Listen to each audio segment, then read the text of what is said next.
ఈ మధ్య పిల్లలు కూడా పీరియడ్స్ తక్కువ రావడము, చిన్న పిల్లలకి పీసీఓస్ రావడము, హెయిర్ హిర్సుటిజం అని చెప్పి మొహం మీద ఈ పక్క హెయిర్ రావడం, ఇవన్నీ కూడా చాలా మందికి అబ్జర్వ్ చేస్తూ ఉన్నాం మనం.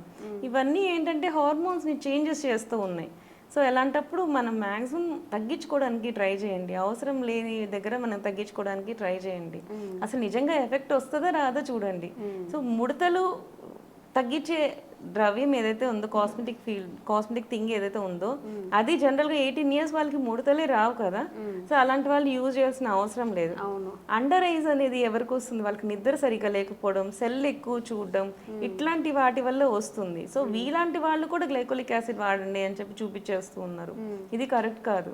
వాళ్ళు పర్ఫెక్ట్గా నిద్రపోయి కుకుంబర్స్, సింపుల్ పొటాటో వీటిని స్లైస్ చేసి కళ్ళ కింద పెట్టుకున్నా చాలు, అది మళ్ళీ నీట్గా క్లియర్గా పోతూ ఉంటుంది. అలాంటప్పుడు ఈ కెమికల్స్ అన్ని వాడాల్సిన అవసరం లేదు.